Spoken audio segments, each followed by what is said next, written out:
Nate the Nuclear Knight learns a hard but important lesson about the power of memories and escapism through books. But what price will he have to pay to learn that lesson? We're going to talk about it in our review of Geiger number 3 from Image Comics. See you in 3. Welcome back to Comical Opinions. This is our review of Geiger number 3 from Image Comics. Before we dig into the main issue, let's recap what happened in issue number 2. Geiger and Nate the Nuclear Knight were offered the opportunity to learn about another man who was similarly inflicted as Geiger with powers that he can't get rid of or turn off fully. And he goes to this small town where this man supposedly lived.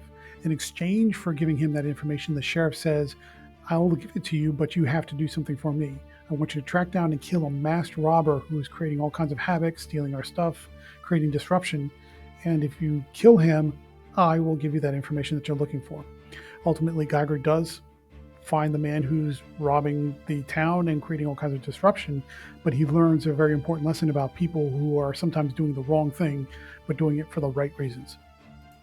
That brings us to Geiger number 3. We begin with a prologue that has nothing to do with Geiger yet. We start off with Junkyard Joe as we catch up with him as he's traveling with other soldiers in Vietnam in 1972. We see how he starts to develop a bond with the other soldiers. That bond later turns into loneliness when he's returning home in 1997 to the house of the person who invented him, and he finds it empty, and he's remembering how he had these bonds with these soldiers who are now older and potentially dying from whatever diseases they might be succumbing to, or even just old age. And then we cut forward a little bit further where we see in his memory banks, he's given a mission by Redcoat, aka Simon Pure, to find Geiger. And that's before the Unknown War.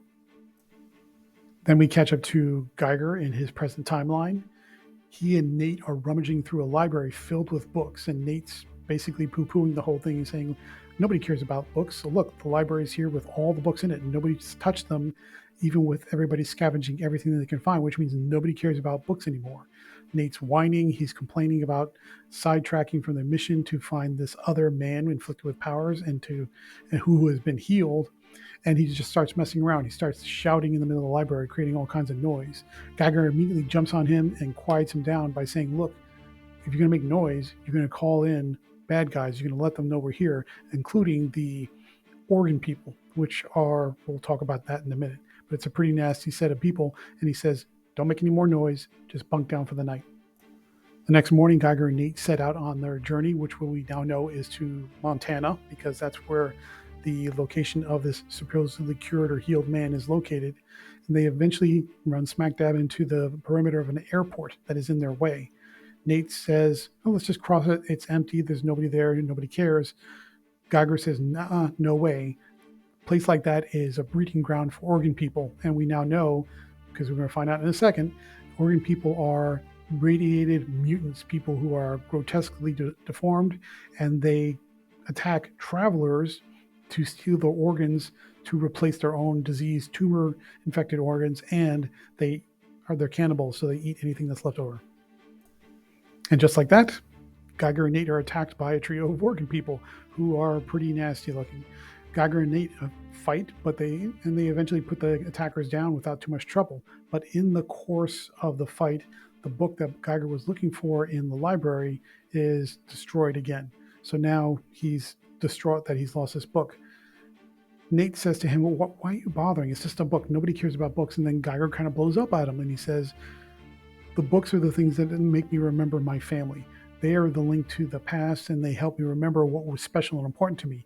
You don't understand because you've been hanging out with the Vegas gangster crew, so to speak, and all the other knights that are there, and you've been protected from the life that's out here. Out here, all we have is our memories, and the books help me remember what I lost. That night, Nate kind of feels bad about the situation, and he goes out and sneaks off on his own.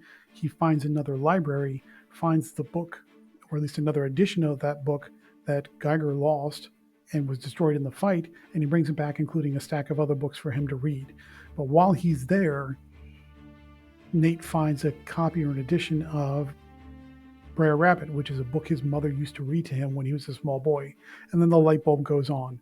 Nate now understands, or can at least sympathize with Geiger to understand that books our escapism, but they're also a link to the memories in which reading those books bring us closer to what we lost and hopefully are a pathway to what we will eventually find. It's a pretty ooey gooey moment. The issue ends with Geiger noticing that his dog is missing when he wakes up and finds these books, and now he has this sort of special respect moment with Nate.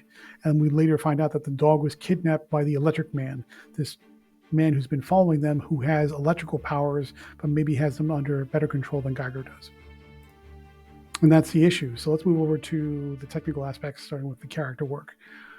It's probably a good bet that nobody anticipated that a sci-fi post-apocalyptic pseudo superhero series like this one would be so, I guess the phrase would be, emotionally intimate.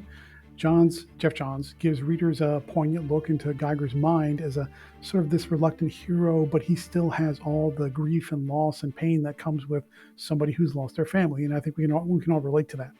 Now, that's not to say Geiger is sort of mopey or glum, and at least to the extent that he becomes annoying.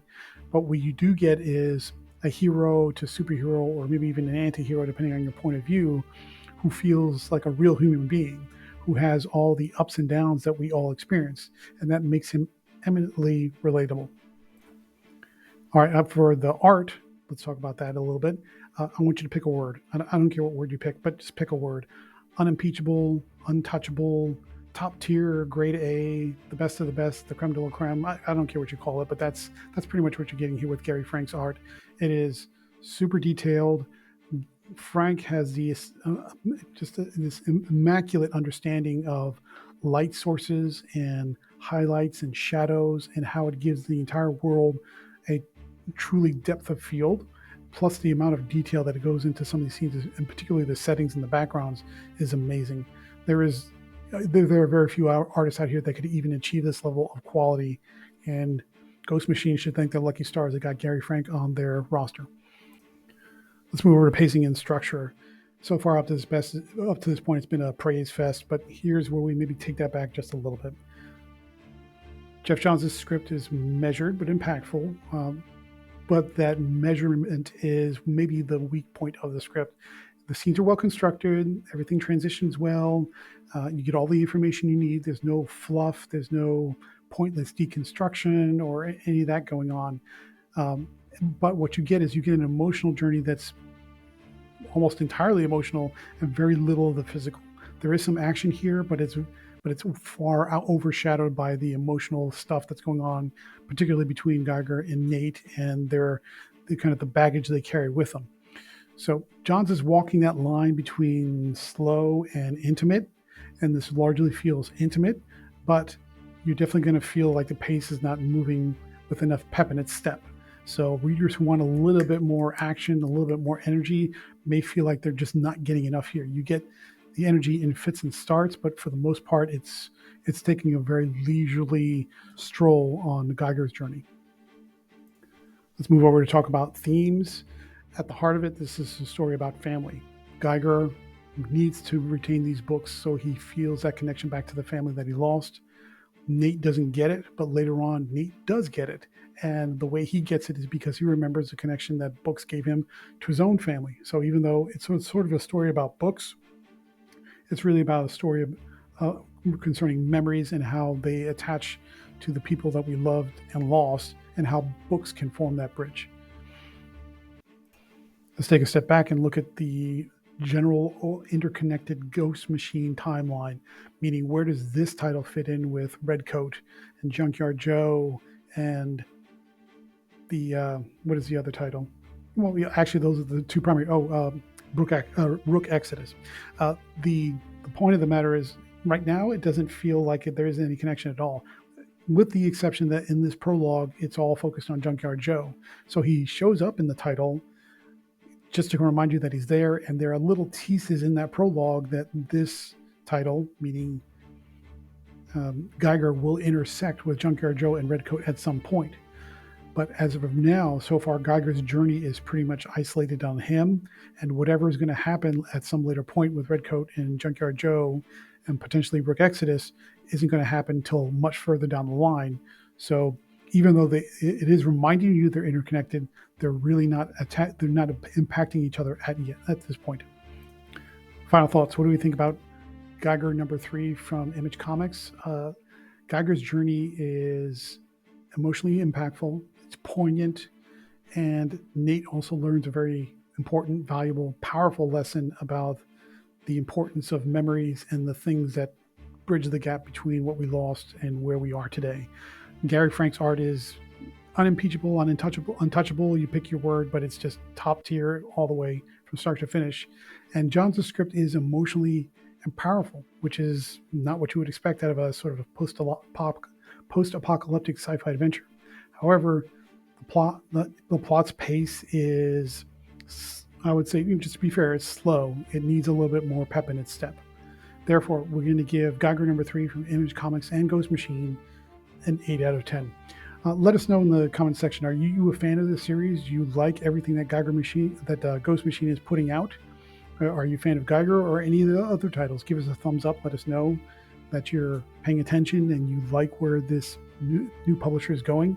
And if you disagree and you think Geiger is going at just the right pace and is good enough for what it's for the story Geoff Johns is trying to tell, leave a comment down below. Let us know how we're right or wrong, or if you agree.